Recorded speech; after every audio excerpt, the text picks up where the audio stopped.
Hello everyone, आप सभी का स्वागत है हमारे YouTube channel online study class में। आज के इस वीडियो में हम देखेंगे छत्तीसगढ़ सहायक शिक्षक एवं शिक्षक भर्ती परीक्षा 2026 के लिए मॉडल पेपर नंबर 5।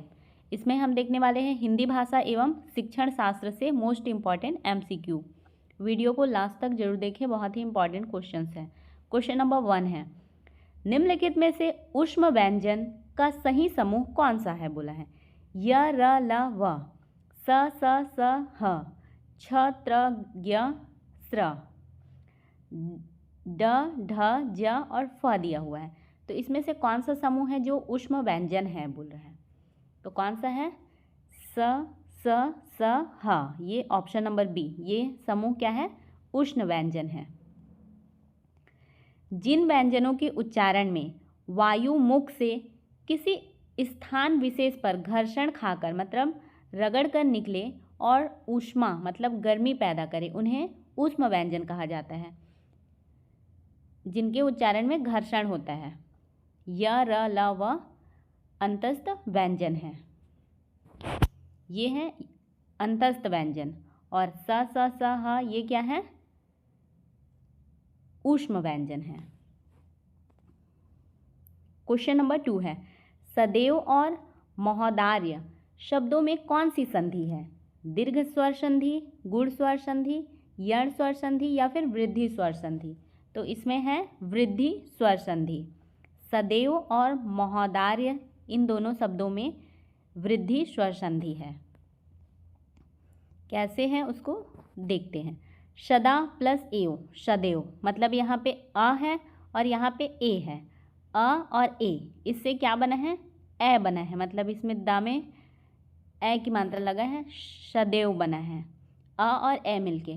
और यहाँ पे महा प्लस औदार्य, इससे महोदार्य।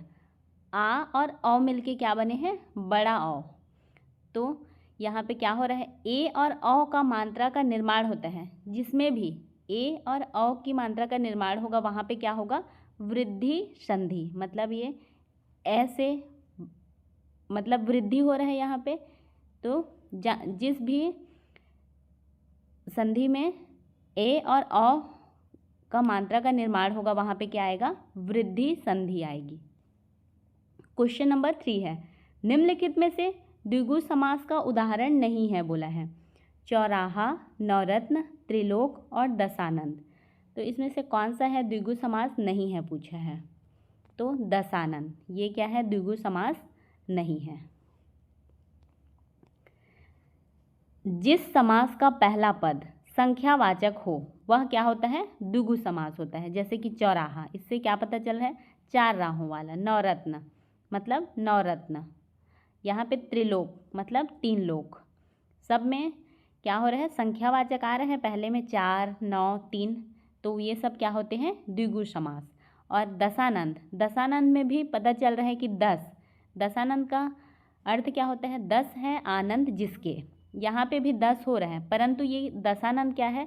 एक विशेष अर्थ है। मतलब दशानंद बोलने से सीधा समझ में आता है रावण की ओर संकेत करता है, जो विशेष अर्थ वाला है। इसलिए ये क्या है? द्विगु समास ना हो करके बहुब्रीहि समास का उदाहरण है। क्वेश्चन नंबर 4 है, कथन और कारण दिया हुआ है। कथन में बोला है आप भला तो जग भला। वाक्य में आप निजवाचक सर्वनाम है बोल रहे हैं। आप क्या है? निजवाचक सर्वनाम है, सही है। कारण, जो सर्वनाम शब्दकर्ता के लिए या कर्ता के स्वयं के अर्थ में प्रयुक्त होते हैं उन्हें निजवाचक सर्वनाम कहते हैं बोल रहे हैं। ये क्या है? सही है। राइट आंसर है इसका ऑप्शन नंबर ए। एस और आर दोनों सत्य हैं तथा आर ए एस की सही व्याख्या है। यहाँ पे आप का अर्थ क्या है? स्वयं मतलब खुद, खुद से है आप का मतलब।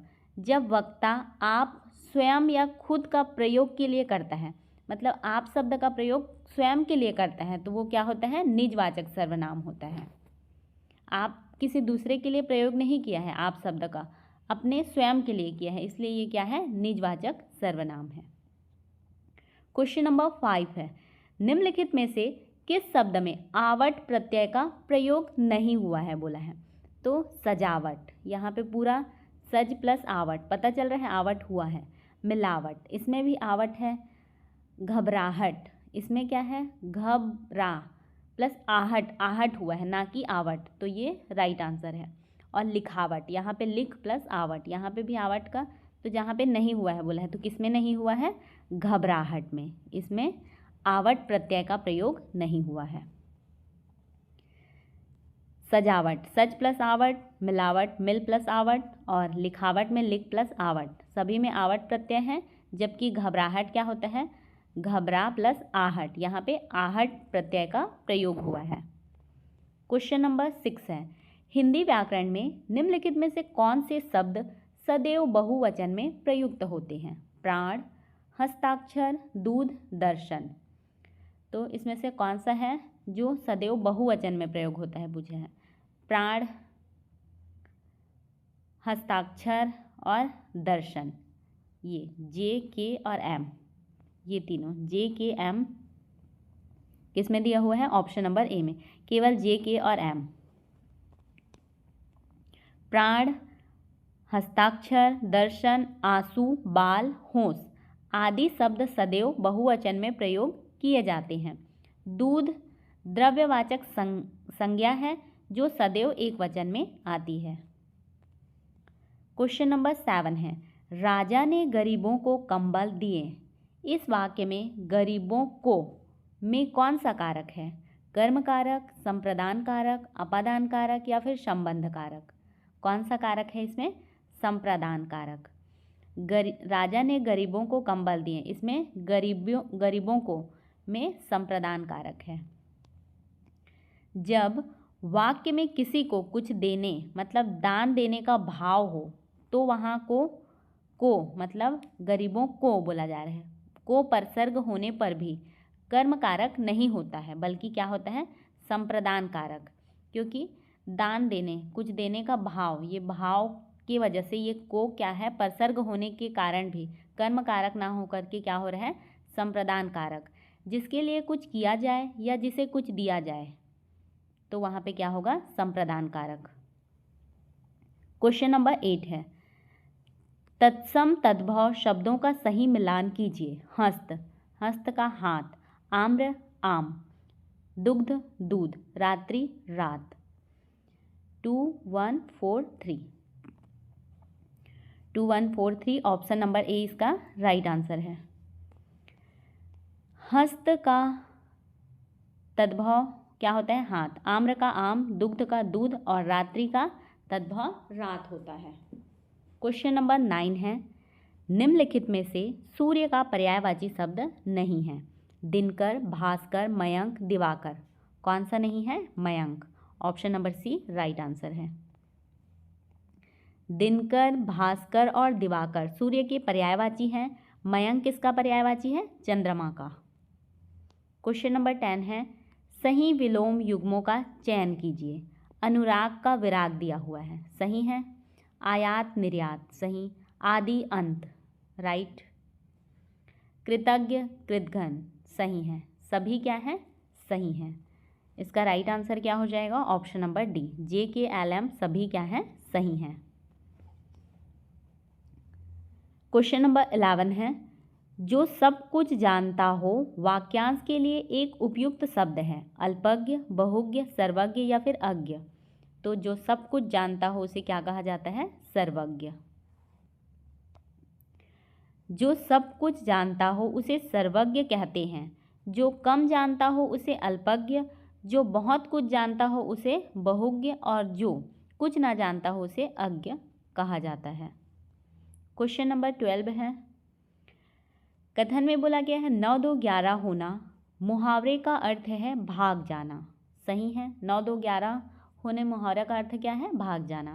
कारण मुहावरा अपना शाब्दिक अर्थ छोड़कर एक विशेष लाक्षणिक अर्थ प्रकट करते हैं और वाक्य के अंश होते हैं, बोल रहे हैं, सही है। मुहावरा अपना शाब्दिक अर्थ को छोड़कर, मतलब 9 2 11 होना, यहाँ पे 9 और 2 11 ये गणित का है, बट इसमें इससे कुछ नहीं, मतलब इसका शाब्दिक अपने इस अर्थ को छोड़ के इसका अलग अर्थ क्या है, भाग जाना, उसी को बोला गया है। मुहावरा अपना शाब्दिक अर्थ छोड़कर एक विशेष अर्थ प्रकट करता है, उसी को मुहावरा बोला जाता है।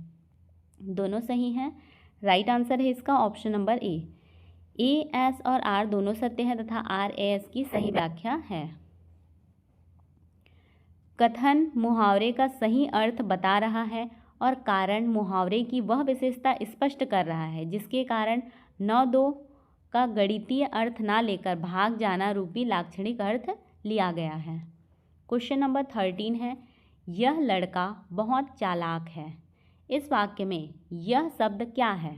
गुणवाचक विशेषण, संख्यावाचक, सार्वनामिक या फिर परिमाणवाचक विशेषण? क्या है इसमें? यह शब्द सार्वनामिक विशेषण है। ऑप्शन नंबर सी इसका राइट आंसर है। जब कोई सर्वनाम शब्द किसी संज्ञा मतलब लड़का के ठीक पहले आकर उसकी विशेषता बताने लगे या उसकी ओर संकेत करे तो उसे क्या कहा जाता है? सार्वनामिक विशेषण मतलब कि संकेतवाचक विशेषण कहते हैं। क्वेश्चन नंबर 14 है, निम्नलिखित में से अशुद्ध वाक्य का चयन कीजिए। मैं रविवार को आऊँगा। वह विलाप कर रही है। मैं रविवार के दिन आऊँगा। पेड़ों पर पक्षी बैठे हैं। इसमें से अशुद्ध वाक्य का चयन करने बोला है। तो अशुद्ध वाक्य है मैं रविवार के दिन आऊँगा। यहाँ पे ये अशुद्ध है। व्याख्या में देखते हैं क्यों है अशुद्ध।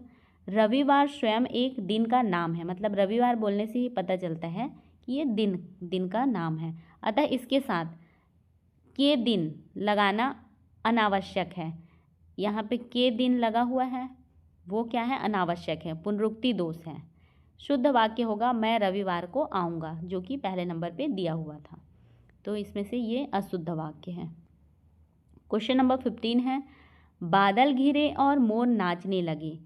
यह रचना के आधार पर किस प्रकार का वाक्य है? सरल वाक्य, संयुक्त वाक्य, मिश्र वाक्य या फिर आज्ञावाचक वाक्य? तो ये क्या है? संयुक्त वाक्य है। बादल घिरे और मोर नाचने लगे, ये संयुक्त वाक्य है। जब 2 या 2 से अधिक स्वतंत्र उपवाक्य किसी योजक शब्द और, तथा, किंतु, परंतु, इसलिए आदि से जुड़े हो तो वह क्या होता है? संयुक्त वाक्य होता है। क्वेश्चन नंबर 16 है, प्रसिद्ध भाषाविद नोम चॉम्स्की के अनुसार बच्चों में भाषा सीखने की क्षमता कैसी होती है? विद्यालय जाने के बाद विकसित होती है, जन्मजात इनेट होती है, केवल अनुकरण से आती है या फिर माता पिता द्वारा रटाई जाती है? तो क्या होता है इनके अनुसार? भाषा सीखने की क्षमता जन्मजात होती है। चॉम्स्की का मानना है कि बच्चों के मस्तिष्क में एक भाषा अर्जन युक्ति लैंग्वेज एक्विजिशन डिवाइस मतलब LAD होता है, जिसके कारण उन्हें भाषा सीखने की जन्मजात क्षमता होती है, ऐसा इनका मानना है। क्वेश्चन नंबर 17 है, भाषा के ग्रहणात्मक कौशल रिसेप्टिव स्किल के अंतर्गत कौन से कौशल आते हैं? बोलना और लिखना, सुनना और बोलना, सुनना और पढ़ना, पढ़ना और लिखना।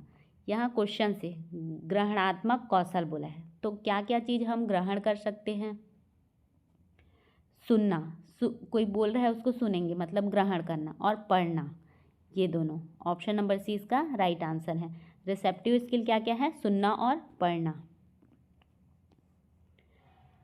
हम दूसरों के विचारों को या तो सुनकर ग्रहण करते हैं या पढ़कर, इसलिए श्रवण, सुनना और पठन, पढ़ना, ये दोनों क्या है? ग्रहणात्मक कौशल कहलाते हैं। क्वेश्चन नंबर 18 है, डिस्ग्राफिया विकार का संबंध बच्चे की किस क्षमता से है? डिस्ग्राफिया बोला है मौखिक रूप से संवाद करने की अक्षमता, गणितीय गणना करने की अक्षमता डिस्कैल्कुलिया, पढ़ने की अक्षमता डिसलेक्सिया, या फिर लिखने की अक्षमता? तो ये क्या है? लिखने की अक्षमता है, डिस्ग्राफिया। डिस्ग्राफिया क्या है? लिखने की अक्षमता। डिस्ग्राफिया एक लेखन विकार है जिसमें बच्चे को अक्षरों को बनाने, सही स्पेलिंग लिखने और अपने विचारों को कागज पर उतारने में अत्यधिक कठिनाई होती है।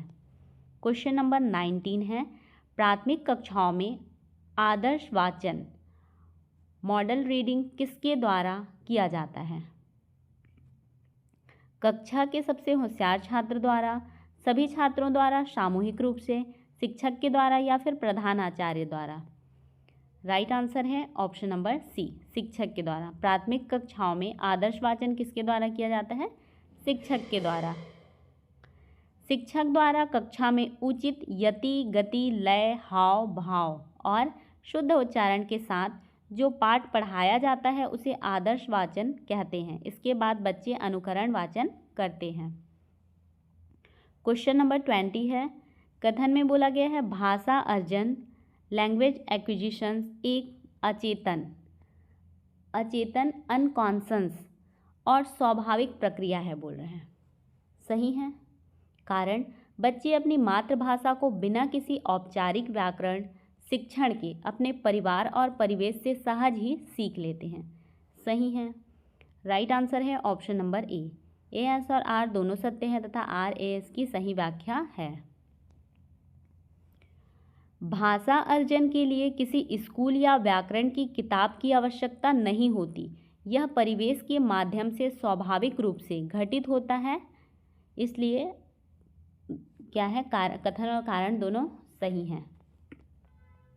क्वेश्चन नंबर 21 है, पठन कौशल के अंतर्गत बारीकी से पढ़ना स्कैनिंग का मुख्य उद्देश्य क्या होता है बोल रहे हैं?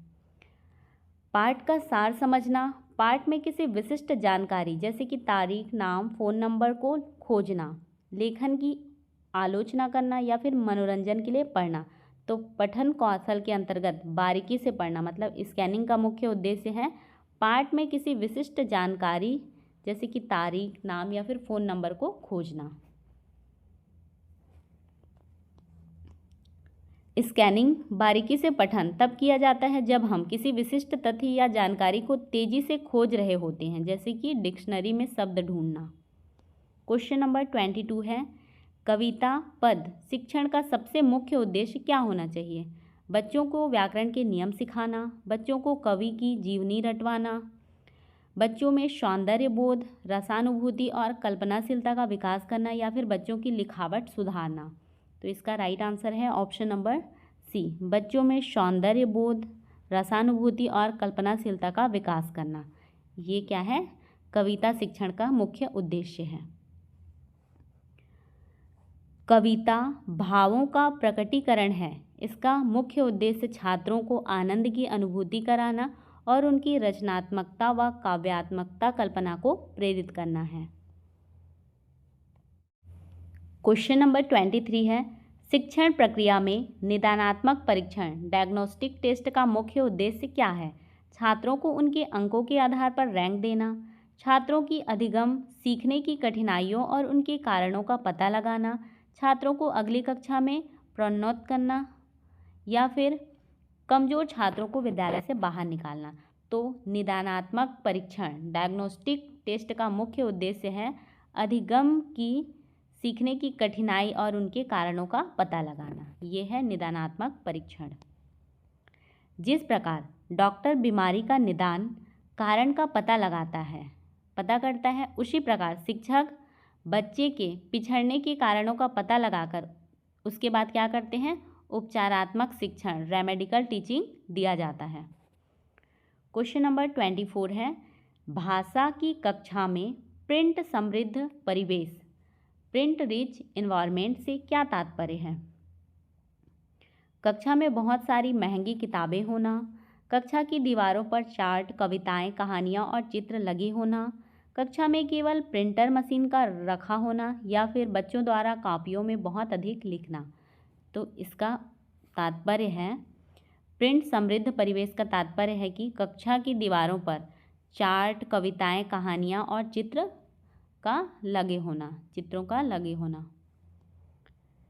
ऐसा वातावरण जहां बच्चों को अपने आसपास लिखित भाषा जैसे कि चित्र, लेबल, चार्ट देखने और पढ़ने में भरपूर अवसर मिले प्रिंट समृद्ध परिवेश कहलाता है, जो साक्षरता विकास में अत्यधिक सहायक है। क्वेश्चन नंबर 25 है, यहाँ पे बोला गया है व्याकरण शिक्षण की आगमन विधि की सबसे बड़ी विशेषता क्या है पूछा है। इंडक्टिव मेथड की सबसे बड़ी विशेषता पूछा है। इसमें पहले नियम बताए जाते हैं और फिर उदाहरण। इसमें शिक्षक केवल पाठ्य पुस्तक पढ़ता है। इसमें बच्चों के सामने पहले परिचित उदाहरण प्रस्तुत किए जाते हैं और फिर नियमों की खोज की जाती है। डी में दिया हुआ है, इसमें व्याकरण रटने पर जोर दिया जाता है। तो ये क्या है? आगमन विधि। इंडक्टिव मेथड में पहले उदाहरण प्रस्तुत किया जाता है और फिर उससे नियमों की खोज की जाती है। ऑप्शन नंबर सी इसका राइट आंसर है। आगमन विधि उदाहरण से नियम की ओर बाल केंद्रित और मनोवैज्ञानिक विधि है जो प्राथमिक स्तर पर व्याकरण सीखने की सर्वश्रेष्ठ विधि मानी जाती है। क्वेश्चन नंबर 26 है, सतत और व्यापक मूल्यांकन CCE में व्यापक शब्द का अर्थ क्या है बोला है। कॉम्प्रिहेंसिव शब्द का अर्थ पूछा है। केवल साल के अंत में एक बड़ी परीक्षा लेना, पूरे सिलेबस को एक साथ पूछना, छात्र के शैक्षिक और सह शैक्षिक मतलब स्कोलैस्टिक और को स्कोलैस्टिक दोनों पक्षों का आकलन करना बोला है, या फिर बहुत सारे विषयों को एक साथ परीक्षा लेना। तो सतत और व्यापक मूल्यांकन क्या है? छात्रों के शैक्षिक और सह शैक्षिक दोनों पक्षों का आकलन करना, ये है CCE। व्यापकता का अर्थ है बच्चे सर्वांगीण विकास का आकलन करना, जिसमें पढ़ाई शैक्षिक के साथ साथ खेल, व्यवहार, कला और अन्य जीवन कौशल सह शैक्षिक भी शामिल होते हैं। क्वेश्चन नंबर 27 है, संप्रेषणात्मक भाषा शिक्षण कम्युनिकेटिव लैंग्वेज टीचिंग CLT किस पर सबसे अधिक बल देता है? व्याकरण के नियमों को कंठस्थ करने पर, या फिर शुद्ध अनुवाद करने पर, वास्तविक जीवन की परिस्थितियों में अर्थपूर्ण संवाद करने पर, या फिर केवल साहित्य पढ़ने पर? क्या है इसका राइट आंसर? वास्तविक जीवन की परिस्थितियों में अर्थपूर्ण संवाद करने पर। संप्रेषण भाषा शिक्षण इस पर अधिक बल देता है। CLT दृष्टिकोण का मानना है कि भाषा का मुख्य उद्देश्य संप्रेषण कम्युनिकेशन है, अतः बच्चों को अर्थपूर्ण संदर्भों में भाषा के प्रयोग के अधिक से अधिक अवसर मिलने चाहिए।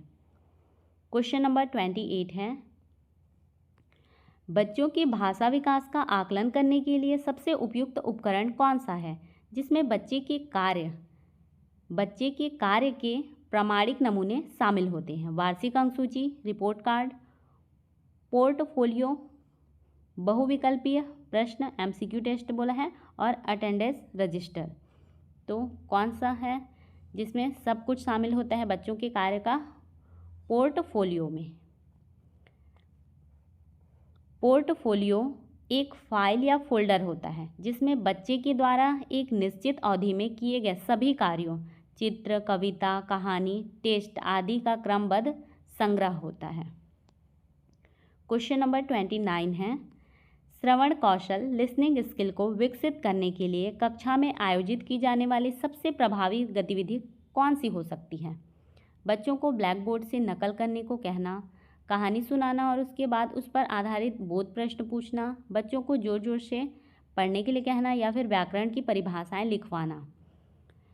तो श्रवण कौशल बोला है, लिसनिंग स्किल कहानी सुनाना और उसके बाद उस पर आधारित बोध प्रश्न पूछना, ये सबसे प्रभावी गतिविधि है। जब बच्चे कहानी सुनेंगे और जानेंगे कि बाद में प्रश्न पूछे जाएंगे तो वे क्या करेंगे? कहानी को ध्यानपूर्वक एकाग्र होकर सुनेंगे और अर्थ को ग्रहण करेंगे, जिससे श्रवण कौशल का बेहतरीन विकास होगा। क्वेश्चन नंबर 30 है, बहुभाषिक मल्टीलिंगुअल कक्षा के संदर्भ में निम्नलिखित में से कौन सा कथन असत्य है? बहुभाषिकता बच्चों के संज्ञानात्मक विकास को बढ़ावा देती है। शिक्षक को सभी भाषाओं को समान सम्मान करना चाहिए। बच्चों को मातृभाषा के प्रयोग पर सख्त सजा देनी चाहिए ताकि वे लक्ष्य भाषा जल्दी सीखें। एक समृद्ध संसाधन रिसोर्स के रूप में कार्य करता है। तो इसका असत्य पूछा है, तो राइट आंसर क्या हो जाएगा? Option number C. बच्चों को मातृभाषा के प्रयोग पर सख्त सजा देनी चाहिए ताकि वे लक्ष्य भाषा जल्दी सीख सके। ये क्या है? असत्य कथन है। बच्चों की मातृभाषा उनके ज्ञान और अस्मिता का आधार होती है। बहुभाषिकता कक्षा में मातृभाषा को प्रतिबंधित करना या सजा देना पूर्णतः अवैज्ञानिक और बाल अधिकारों के विरुद्ध है। इसे हमेशा संसाधन के रूप में प्रयोग करना चाहिए। मातृभाषा को हमेशा संसाधन के रूप में प्रयोग करना चाहिए। इसका PDF आपको हमारे टेलीग्राम चैनल और व्हाट्सएप ग्रुप पे मिल जाएगा। आपको हमारी यह वीडियो कैसी लगी कमेंट करके ज़रूर बताएं। यदि आपको हमारी यह वीडियो अच्छी लगी हो तो वीडियो को लाइक करें, अपने दोस्तों के साथ शेयर करें और चैनल को सब्सक्राइब करना बिल्कुल भी ना भूलें।